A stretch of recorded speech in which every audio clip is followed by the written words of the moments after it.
With the end of financial year here in Australia, everyone's starting to talk about tax returns, deductions, budgets, and making more money.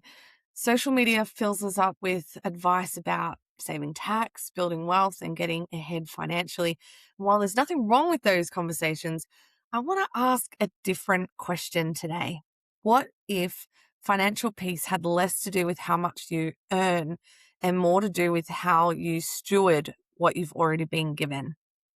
Because over the years, I've learned something that's challenged the way that I think about money.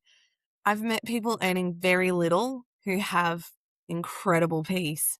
They aren't worrying about their time tapping their card. They're intentional, they're prepared, and they know where their money's going. I've also met people earning hundreds of thousands of dollars who still feel stressed every payday.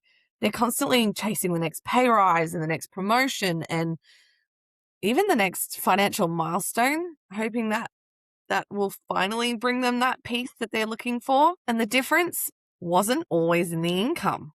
It was stewardship. I truly believe that financial stress and financial stewardship are two completely different mindsets. Now, that's something that God has had to teach me personally, and even more so this year. I've walked through seasons where money has been incredibly tight and seasons where unexpected bills arrived at the wrong time. Seasons where I honestly thought if I could just earn a little bit more money, everything would be easier. Everything would be fine.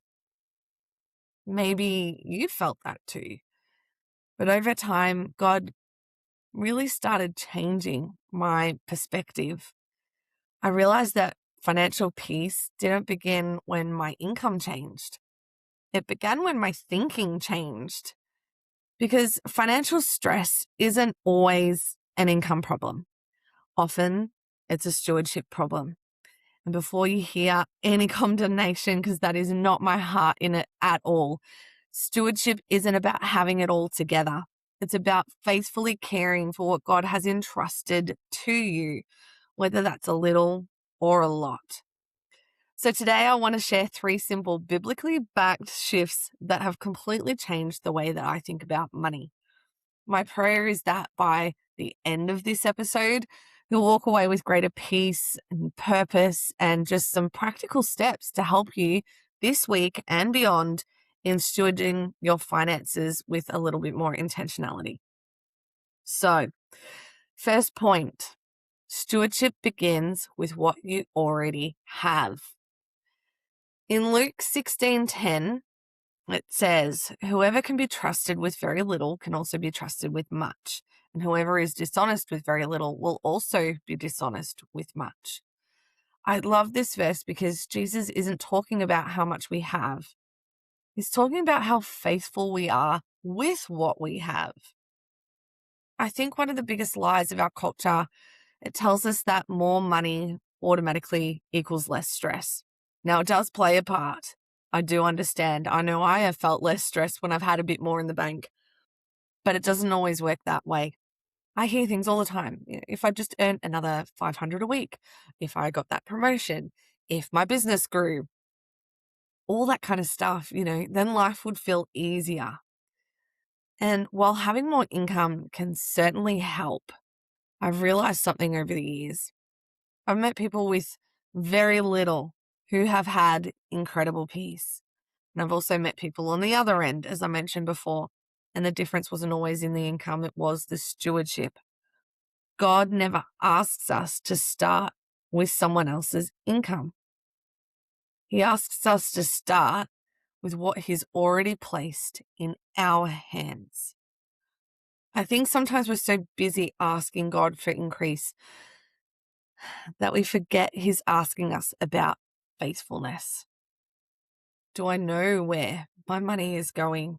Am I making intentional good choices and decisions?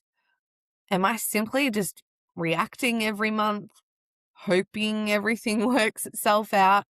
Perhaps you're just putting all your tithes in the collection plate and just burying your head in the sand because it's like, it's too hard.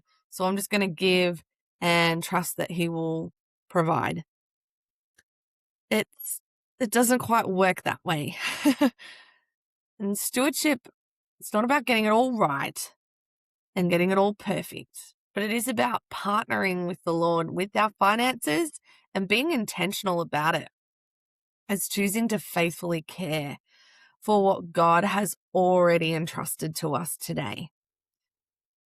Here is the good thing.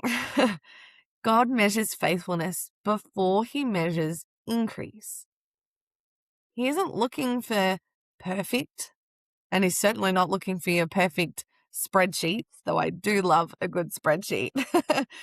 He's looking for faithful hearts, and that's something that he's really had to arrest me on over even just this year. Things that I knew I was doing so well and doing so right, but there was still a part of my heart that was holding on to the fear rather than surrendering that to the Lord and letting him control my situations and what's going on. He is looking for the faithful hearts, and stewardship always begins with what's already in your hands today. That's usually the best place to start anyway. So point number 2, money is a tool, not a master. So Jesus said in Matthew 6:24, no one can serve two masters. You can't serve both God and money. Some versions will even say mammon. I'm not going to go into all of that. You can look that up. And notice Jesus didn't say money was evil. Money feeds families. It keeps the lights on. It funds ministries and blesses people. It creates opportunities. It can be a wonderful gift. The problem begins when money starts making our decisions instead of God. I can't remember if I've said it on one of these episodes or not, but I did a little exercise earlier this year, where I replaced a lot of scriptures with the word money instead of God. And I realized it actually rang true. So for example, I can do all things through money, who gives me strength. Nothing is impossible with money. Like all these verses, all these things that should be God, I realized I was putting money in that position instead. And when that reality hit me, I realized I'd been going about this wrong. Yes, I'm great with a spreadsheet. Yes, I can help you with your finances and make a dollar stretch and make the budget work. But you know what? I was doing all of that in my own life, but things were still going backwards. And I realized it's because the Lord was after my heart in this, and not just like, yeah, okay, you can tick all the boxes, you can do all the right things, but life is still going to be throwing these things at you. And unless you surrender it to me and trust me to provide for you truthfully and not you having to work harder, because I know you can work harder, but trust me with it, then until that happens, you're going to be a bit stuck. And I was. But thankfully, I listened and I've learnt my lesson. And so you'll even see a shift with my podcast and a shift with my business, that the words and the way I'm going about it is a bit different. Yes, I can still help absolutely anyone across their organizing journey, and I love doing that. But I do speak more specifically to the Christian women, because what he's entrusting me and showing me and revealing to me, I know is for those Christian women that are operating on that level and ready to hear it. Now, does that mean if you're not a Christian, you can't use this? It doesn't apply to you? Not at all. But there's a lot of steps in a way to walk through to get even to this position of understanding stewardship. So when our peace depends on our bank balance, when generosity gets postponed because we never feel like we have enough, which was me, when fear controls every financial decision we make, that's when money quietly moves from being a tool and a resource to becoming our master. One picture that's really helped me is imagining every dollar as a little employee. Every dollar wakes up waiting for an assignment. Some are sent to pay the mortgage, some to buy groceries, some build savings, help in need, invest in the future. But if they're never given a purpose, then they have a habit of disappearing. I fall asleep on the job. So instead of asking, how much money do I have? Started asking, what has God entrusted this money to accomplish? That one question did change everything. And I'm very grateful to someone I consider a mentor now. She is based in the US, that I've been journeying with this year, and the incredible women in that group that has really shifted the way that I think on financial stewardship. And so having this thought, it did change a lot for me, because money isn't the destination. That's not the end goal. And it is for so many people, but it's actually not for Christians like us. Money is simply a tool that God has entrusted to us for a purpose. Money is a wonderful servant, but it makes a terrible master.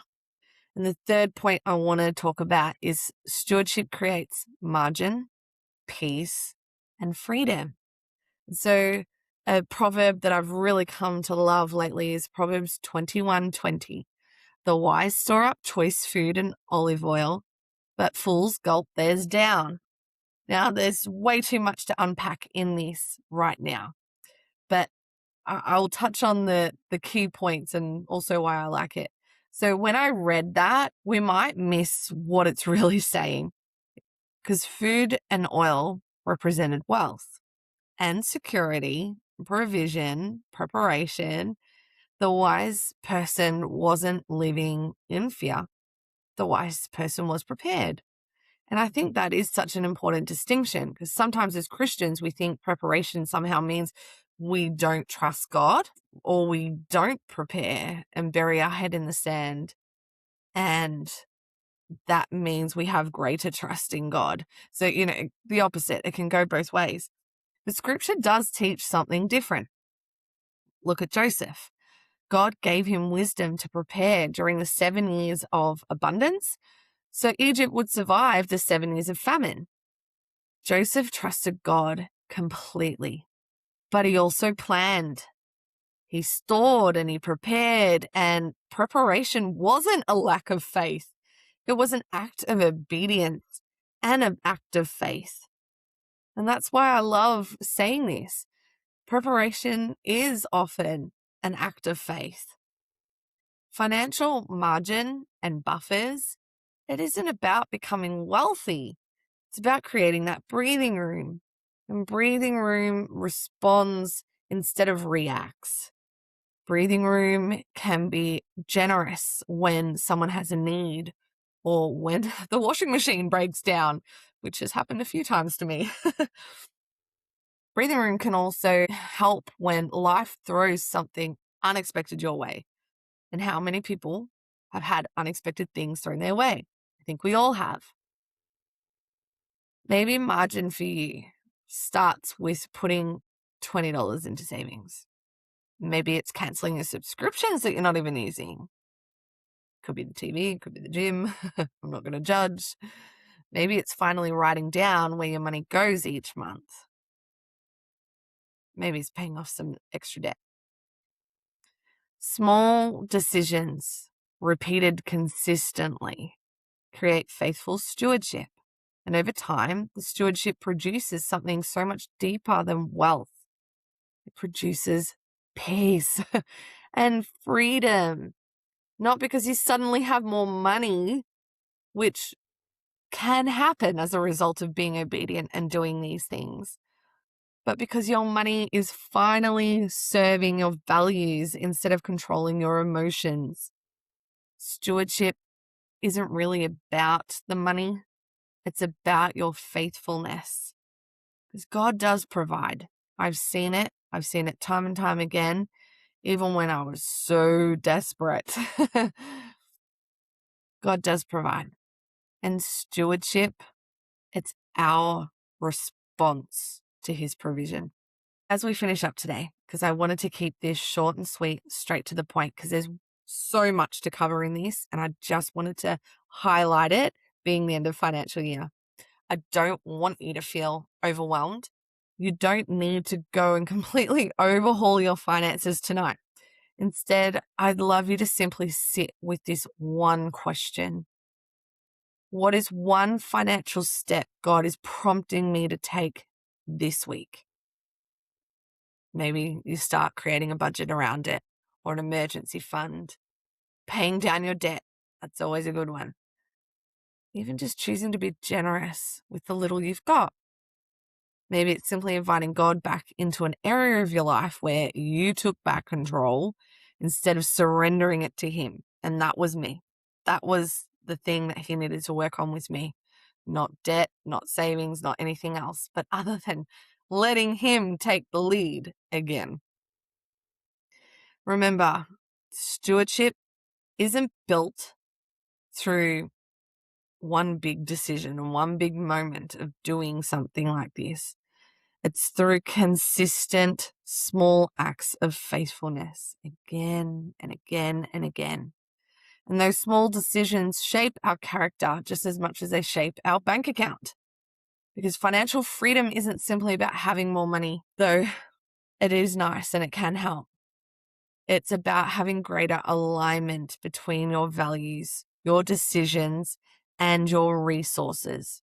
God isn't asking you to steward someone else's finances. Well, perhaps He is if you're called to a certain ministry or career, but He's asking you to first steward your own finances.